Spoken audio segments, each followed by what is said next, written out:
Selamat sore, saudara-saudara yang dikasihi oleh Tuhan Yesus. Kita kembali bertemu dalam ibadah virtual kita, persekutuan akhir pekan. Sebelum kita mendengarkan khotbah, marilah kita berdoa. Bapa, kami bersyukur untuk kebaikan dan anugerah-Mu di dalam hidup kami. Hingga saat ini Engkau memberikan kepada kami waktu untuk boleh kami nikmati bersama, dan kiranya waktu-waktu ini menjadi kemuliaan bagi nama Tuhan. Sebentar kami akan mendengarkan firman-Mu yang akan ditaburkan oleh hamba-Mu. Arahkanlah hati pikiran kami untuk boleh mengerti akan kebenaran firman-Mu, mengimani itu untuk lalu setia melakukannya dalam hidup kami. Maka segala kuasa kegelapan ingin mengganggu, di dalam nama Yesus kami tolak. Tetapi biarlah hanya kuasa yang daripada Roh Kudus itu yang akan menguasai hati dan pikiran kami masing-masing. Dalam Kristus Yesus Tuhan kami yang hidup. Amin. Sekali lagi saya sapa. Shalom. Terima kasih. Hari ini kita akan membahas sebuah topik yang sangat-sangat penting di dalam kekristenan.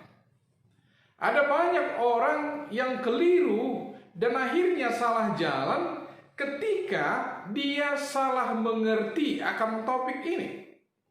Saya banyak bertemu dengan orang-orang yang demikian, yang dikatakan para ahli-ahli teologi atau orang-orang yang belajar teologi, memberikan pengertian tentang topik ini dengan cara yang salah. Itulah sebabnya saya mau sore hari ini, saya tidak akan mengambil referensi dari yang lain kecuali Alkitab. Karena dasar kita adalah Alkitab. Alkitablah penentu, bukan seorang ahli, bukan orang-orang pintar, tetapi apa yang dikatakan Alkitab tentang topik ini, itulah yang harus kita pegang dan itulah yang harus kita imani. Apa yang menjadi topik kita? Injil. Seperti yang saya katakan tadi, pengertian Injil itu sudah menjadi begitu luas sekali. Dan kalau tidak berlebihan saya mengatakan sudah begitu liar. Liar dari yang sebenarnya. Anda tidak akan diselamatkan oleh Injil yang disebut oleh Paulus dengan kata Injil yang lain. Tetapi Injil yang dicatat di dalam Alkitab, itulah yang menyelamatkan engkau. Jadi kalau saudara-saudara membaca nats firman Tuhan dari Roma pasal yang pertama, ayat yang ke-16 itu, saya baca demikian firman Tuhan. Sebab aku mempunyai keyakinan yang kokoh dalam Injil. Karena Injil adalah kekuatan Allah yang menyelamatkan setiap orang yang percaya. Pertama-tama orang Yahudi, tetapi juga orang Yunani. Jadi Injil itulah yang menyelamatkan. Kekuatan Allah yang menyelamatkan. Tidak ada yang lain. Jadi kalau Injil itu menyelamatkan, maka sangat penting sekali kita mengerti apa itu Injil. Tema ini menjadi relevan pada akhir-akhir ini. Karena seperti yang saya katakan tadi, pendefinisian Injil telah begitu luas sekali. Bahkan saya kategorikan sudah menjadi sangat liar sekali. Maka marilah kita mendengarkan firman Tuhan seperti yang dikatakan oleh Paulus dalam Roma pasal yang pertama, ayat yang pertama hingga ayat yang kelima. Saya akan membacakannya. Dari Paulus, hamba Kristus Yesus, yang dipanggil menjadi rasul dan dikuduskan untuk memberitakan Injil Allah. Injil itu telah dijanjikannya sebelumnya dengan perantaraan nabi-nabinya dalam kitab-kitab suci tentang anaknya yang menurut daging diperanakkan dari keturunan Daud Dan menurut Roh Kekudusan dinyatakan oleh kebangkitannya dari antara orang mati, bahwa ia adalah anak Allah yang berkuasa, Yesus Kristus Tuhan kita. Dengan perantaraannya kami menerima kasih karunia dan jabatan rasul untuk menuntun semua bangsa, supaya mereka percaya dan taat kepada namanya. Maka saya katakan tadi, kitab Roma ini, Alkitab kita ini mendefinisikan Injil begitu spesifik. Tidak bisa liar.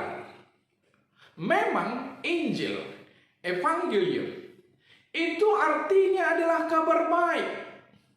Dalam bahasa-bahasa daerah kita, berita si meriah, dan yang lain. Bahasa Batak itu berita nauli. Benar, itu adalah kabar baik, berita nauli, berita si meriah, dan seterusnya. Tetapi apakah Injil itu ketika kita mendapatkan kabar yang baik, misalnya anak kita telah menyelesaikan studinya, itu adalah Injil? Mengapa saya membawa sampai sejauh ini? Karena cara demikianlah orang telah mendefinisikan Injil. Dalam satu pertemuan, saya diundang sebagai narasumber dan beberapa teman saya juga diundang. Saya sungguh-sungguh terkejut ketika dia memaparkan mereka punya cara dan menolong orang-orang di pedalaman. Saya berikan contoh, mereka mendirikan rumah sakit atau tempat berobat yang sangat-sangat baik sekali. Lalu mereka katakan, itulah Injil. Mereka memberikan makan banyak orang saat itu, menghidupi mereka. Lalu mereka katakan, itulah Injil. Disinilah perbedaan itu. Saya mengatakan bukan itu Injil. Walaupun itu adalah perbuatan baik dan tentu disuruhkan oleh Tuhan Yesus, dan saya setuju sekali. Di dalam beberapa hal yang lebih kecil, tentu saya juga melakukan itu. Saya memberikan pertolongan kepada orang-orang yang memerlukan. Ada anak-anak pang yang memerlukan modal, memerlukan hal-hal yang mereka perlukan, saya bantu, kita bantu dari yayasan kita. Tapi apakah itu Injil? Mari kita lihat cara Paulus menjelaskan apa itu Injil. Dia memposisikan dirinya sebagai seorang hamba Kristus, rasul, utusan Tuhan. Jadi dia adalah hamba yang diutus oleh tuannya. Siapakah tuannya? Kristus. Untuk apa? Ayat 1. Dan dikuduskan untuk memberitakan Injil. Jadi Paulus sebagai hamba budaknya Kristus diutus rasul untuk apa? Memberitakan Injil. Ayat 2. Injil itu telah dijanjikannya sebelumnya dengan perantaraan nabi-nabinya dalam kitab-kitab suci. Rupanya tema tentang Injil ini bukan muncul seketika itu saja. Tidak. Itu sudah lama sekali ada pada masa-masa sebelumnya, yaitu telah ditulis oleh nabi-nabi, dinubuatkan oleh nabi-nabi. Tapi ini yang sangat penting, ayat 3 ini. Saya lanjutkan. Setelah nabi-nabi menulis Injil itu dalam kitab-kitab suci, apa? Dia katakan begini, tentang anaknya. Nah, di sini intinya. Jadi Injil itu adalah tentang anaknya. Anak siapa? Anak Bapa. Siapakah di sini? Supaya langsung saja. Tentang Yesus Kristus. Karena anaknya di sini yang dimaksud adalah Yesus Kristus. Jadi kalau disebut di situ perantaraan nabi-nabi dalam kitab suci tentang anaknya. Jadi isi Injil itu adalah mengenai Tuhan Yesus.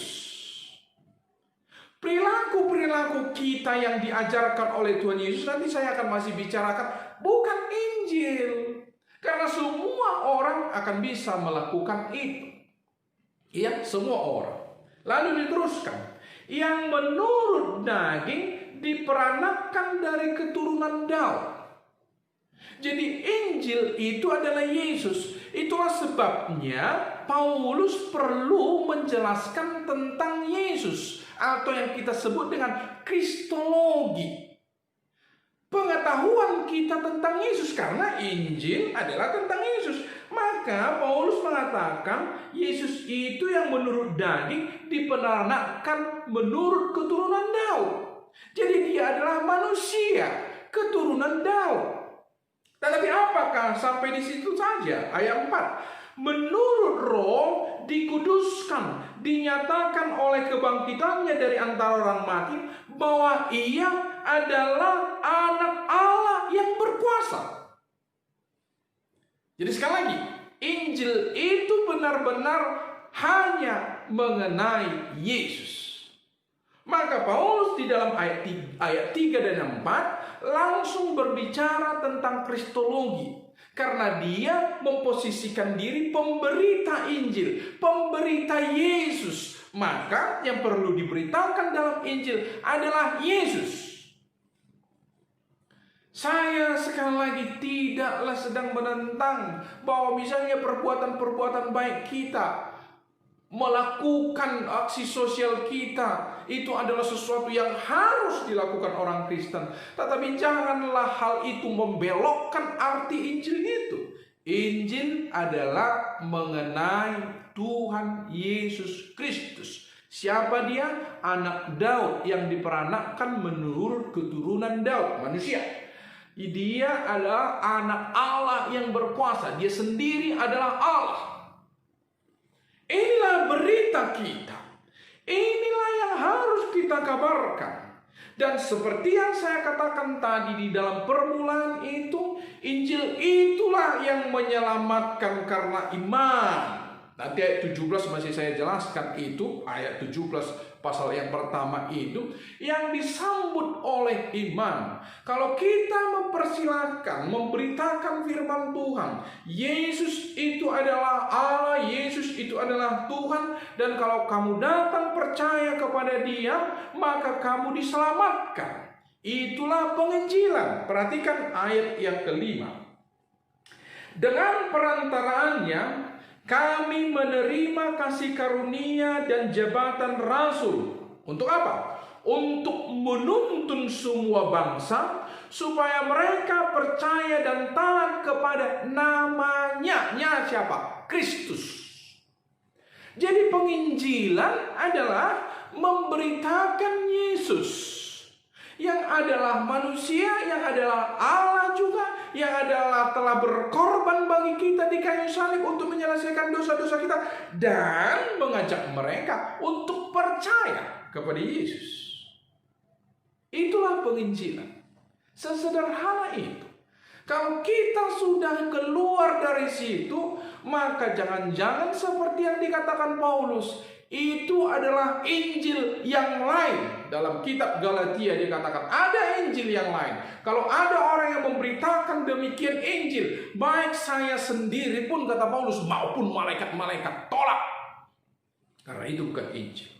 Injil adalah Yesus sendiri yang kita perkenalkan kepada orang.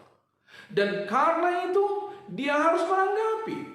Paulus katakan kami harus menuntun. Berarti ada usaha-usaha yang lain. Kata menuntun itu adalah cara yang maksimal. Kita tuntun mereka kepada Kristus.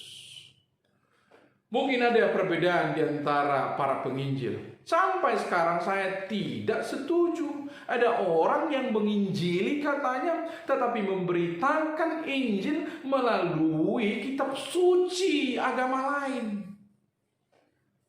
Iman timbul karena pendengaran akan firman Kristus, firman Yesus. Jadi saudara-saudara yang dikasihi oleh Tuhan Yesus, jangan salah kaprah. Kalau kamu mendengarkan Yesus yang adalah Tuhan, kamu mendengarkan Yesus yang adalah manusia, itulah yang menyelamatkan kamu. Kamu datang kepada Dia, maka kamu diselamatkan. Hal ini pun perlu saya jelaskan sebentar. Mari kita melompat ke ayat 16 dan 17. Ayat 16 tadi saya sudah baca. Sebab aku mempunyai keyakinan yang kokoh dalam Injil, karena Injil adalah kekuatan Allah yang menyelamatkan setiap orang yang percaya. Pertama-tama orang Yahudi, tetapi juga orang Yunani. Perhatikan ayat yang ke-17. Sebab di dalamnya nyata kebenaran Allah. Kebenaran Allah itu apa itu? Yang bertolak dari iman dan memimpin kepada iman, seperti yang ada tertulis, orang benar akan hidup oleh iman. Apa yang ingin dimaksudkan oleh Paulus? Masalah rumus kita diselamatkan oleh iman bukan karena perbuatan baik dan yang lain. Masalah formula bagaimana caranya kita masuk itu adalah hanya karena iman. Itu kebenaran Allah. Itu yang ingin ditonjolkan. Jadi nggak perlu kita berdebat di situ. Bagaimana mungkin hanya beriman saja lalu diselamatkan? Kamu menentang kebenaran Allah. Maka sebab di dalamnya nyata kebenaran Allah. Kebenaran Allah lah yang memungkinkan kamu selamat. Kalau Dia katakan kamu datanglah kepadaku, percaya kepadaku, maka kamu diselamatkan. Mengapa engkau menentangnya? Bukankah Dia pemilik sorga? Bukankah Dia juru selamat? Bukankah Dia yang menentukan bagaimana harusnya kamu? Itulah sebabnya saya ingin mengajak, jangan ada di antara kita yang memegahkan diri seakan-akan kita menerima keselamatan itu, keselamatan kekal itu karena kehebatan kita. Bukan. Firman Tuhan katakan kebenaran Allah lah yang harus kamu pegang. Sekiranya saya punya rumah, lalu saya katakan yang bisa masuk ke rumah saya adalah orang-orang yang memegang kartu member. Saya katakan begitu. Lalu misalnya saja di rumah saya banyak satpam. Lalu orang-orang yang mau masuk ke rumah saya tinggal tunjukkan kartu. Itulah caranya. Lalu ada saudara-saudara yang membawa, ngapain bawa kartu? Sekalian aja saya bawa foto besar dari Pak Ramlan. Tak akan dikasih. Karena penentu masuk ke rumah saya, karena saya berhak di situ, adalah saya. Jadi kalau Tuhan membuat kebenarannya, seperti ayat 17. Sebab di dalamnya nyata kebenaran Allah. Sekali lagi, ini tentang kebenaran Allah. Bukan tentang versimu, bukan tentang keinginanmu. Enaknya maunya beginilah cara masuk dalam keselamatan. Itu adalah versimu. Tapi versi Allah, Tuhan katakan, siapa yang percaya, siapa yang beriman kepadaku, aku adalah Allah, namun telah datang sebagai manusia untuk menebusmu, dan kamu datang kepadaku, maka kamu diselamatkan. Kalau kamu melakukan perbuatan baik, itu dalam rangka yang dikatakan ayat yang ke-5 tadi. Sekali lagi ya, saya baca supaya jangan ada yang salah. Dengan perantaranya kami menerima kasih karunia dan jabatan rasul untuk menuntun semua bangsa supaya mereka percaya, bukan hanya percaya, dan taat kepada namanya. Marilah kita sebagai orang yang sudah percaya kepada Yesus, lakukanlah perbuatan-perbuatan yang baik. Lakukanlah perbuatan-perbuatan yang maksimal, yang hebat. Misalnya mendirikan rumah sakit, buatlah, tatalah, itu memang untuk kemaslahatan banyak orang. Ya, itu dalam rangka apa? Mentaati Sang Juru Selamat itu. Tetapi jelas tadi, itu adalah dampak orang-orang percaya. Tapi jangan dikaburkan. Jangan dibuat dia menjadi tumpang tindih sehingga kita bingung mana itu Injil. Yang benar adalah Injil itu adalah hanya semata tentang Yesus Kristus. Itulah Injil. Injil itu semata tentang Yesus Kristus. Dia adalah Allah, dia adalah manusia yang telah berkorban bagimu, yang telah mati bagimu. Dan kalau engkau percaya kepadanya, maka kamu diselamatkan. Kalau engkau percaya bahwa dia telah bangkit dari antara orang mati dan naik ke surga, dan kamu ikut di dalam hal itu, maka kamu diselamatkan. Kiranya saudara-saudara diberkati oleh Tuhan dan tidak bingung dan tidak akan dikacaukan oleh pengajaran apapun seperti yang dikatakan oleh Paulus kepada jemaat di Galatia.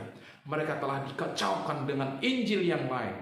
Hari ini kamu sudah mendengar Injil itu hanya semata tentang anaknya, Yesus Kristus. Itulah Injil, itulah yang menyelamatkan. Mungkin ilustrasi ini bisa menolong saudara-saudara. Suatu ketika saya berkendaraan di Medan ini, lalu saya lihat macet benar di depan. Sementara ada jalan alternatif ke kiri, longgar. Dan saya tahu, karena saya sudah hafal jalan itu. Nanti dari jalan alternatif ini juga, nanti akan bisa juga sampai kepada tempat yang saya tuju. Tanpa sedikit curiga, saya meneruskan perjalanan ini. Tapi setelah dalam perjalanan sudah semakin jauh, saya pun heran. Sepertinya tidak ada kendaraan yang sedikit sekali lah. Yang biasanya banyak. Ini ada apa? Saya pikir. Saya masih meneruskan jalan ini dengan keyakinan. Saya persis tahu jalan ini. Begitulah dalam prinsip saya. Setelah sampai kepada persimpangan, dan ini sudah hampir dekat dengan yang saya tuju, ternyata di sana ada galian lubang yang besar, yang kendaraan tidak akan mungkin. Pejalan kaki saja tidak, karena itu dilubangi. Saya sudah sangat jauh sekali. Lalu kembali lagi dengan rute yang tadi. Karena satu-satunya rute untuk boleh menuju yang saya tuju itu yang tadi, yang macet tadi. Apa yang saya ingin maksudkan? Kalau Tuhan Yesus katakan keselamatan itu oleh Injil saja, dan Injil itu adalah tentang Yesus, lalu kamu memilih jalan yang lain, jangan harap sampai kepada tujuanmu, jangan harap sampai kepada keselamatanmu. Yesuslah yang menyelamatkan. Datang kepada Yesus, mengakui engkau adalah orang yang berdosa dan percaya kepadanya bahwa dia telah dibangkitkan oleh Allah. Itulah yang menyelamatkan. Jangan terlalu pede dengan jalan. Wah, inilah jalan yang benar. Lihat petunjuk Alkitab. Itulah yang akan menyelamatkan. Kiranya kasih Kristus menyertai saudara-saudara sekalian. Mari kita berdoa. Bapa, kami bersyukur untuk kebenaran firman-Mu yang boleh kami dengarkan. Berkatilah kami semua ya Tuhan. Berkati hamba-Mu, berkati semua saudara-saudara yang mendengarkan. Supaya tidak ada yang keliru dengan banyaknya pengajaran-pengajaran di tengah-tengah kami, yang begitu menggiurkan dan begitu meyakinkan. Biarlah kami berpegang kepada firman-Mu. Injil itu adalah tentang anaknya, yaitu Yesus Kristus sendiri, yang adalah manusia menurut keturunan Daud, yang adalah Allah, anak Allah yang maha kuasa, yang telah berkorban bagi kami. Dan barang siapa yang percaya, yang datang kepadanya, akan diselamatkan. Itu adalah ketentuan Allah, itu adalah kebenaran Allah. Sekalipun kami mungkin akan berargumentasi, biarlah kami menundukkan hati kami kepada kebenaran Allah. Terima kasih ya Tuhan, terpuji termulia Engkau. Dalam nama Yesus kami berdoa dan bersyukur. Amin. Saudara-saudara, marilah kita mempersiapkan diri untuk mempersembahkan kepada Tuhan. Sekali lagi kepada Tuhan. Semua persembahan kita akan diberkati oleh Tuhan. Berilah apa yang mampu kamu beri, supaya kerajaan Tuhan boleh kita bangun dan terbangun di tengah-tengah dunia ini. Persiapkan hatimu mengumpulkan persembahan. Kita akan bernyanyi tentang kebaikan Tuhan. Di manakah damai yang akan kudapatkan? Mari kita memuji Tuhan, kala ku cari damai.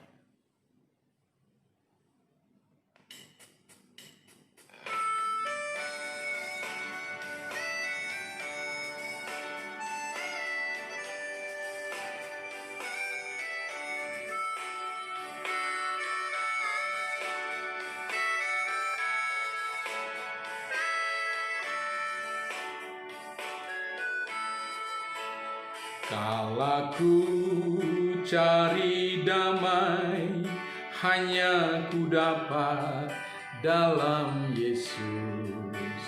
Kala ku cari ketenangan, hanya ku temui di dalam Yesus. Tak satu pun dapat menghiburku, tak seorang pun dapat menolongku. Hanya Yesus jawaban hidupku.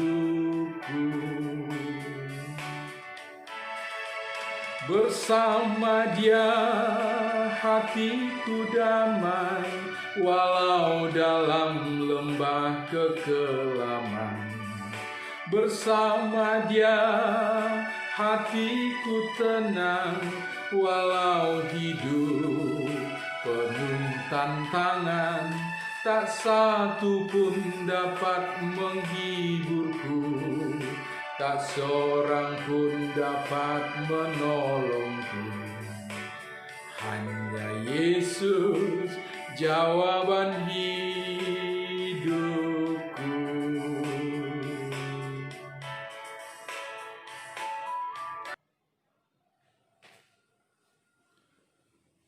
Kita akan menutup ibadah kita. Saudara-saudara, marilah kita berdoa. Kami bersyukur ya Tuhan untuk ibadah virtual ini. Pujian doa yang sudah kami panjatkan, persembahan yang kami kumpulkan kiranya itu menjadi kemuliaan bagi nama Tuhan. Bahkan firman-Mu yang boleh kami dengarkan bersama, juga kiranya menjadi berkat yang besar dalam hidup kami dan menjadi kemuliaan bagi nama Tuhan. Pada minggu-minggu berikutnya, berkati kami juga semua, ya Tuhan. Dan dengarkanlah juga doa kami bersama, sebagaimana Yesus telah mengajarkannya kepada murid-muridnya. Marilah kita berdoa, doa Bapa kami. Bapa kami yang di surga, dikuduskanlah nama-Mu, datanglah kerajaan-Mu, jadilah kehendak-Mu di bumi seperti di surga. Berikanlah kami pada hari ini makanan kami yang secukupnya, dan ampunilah kami akan kesalahan kami, seperti kami juga mengampuni orang yang bersalah kepada kami. Dan janganlah membawa kami ke dalam pencobaan, tetapi lepaskanlah kami daripada yang jahat, karena Engkau-lah yang punya kerajaan, dan kuasa, dan kemuliaan sampai selama-lamanya. Amin. Maka kasih karunia yang daripada Yesus Kristus, kasih setia dari Allah Bapa, persekutuan dengan Roh Kudus itulah kiranya akan menyertai kita dari hari ini sampai Maranatha. Amin. Kita nyanyikan Bapa terima kasih. Bapa terima kasih, Bapa terima kasih, Bapa di dalam surga,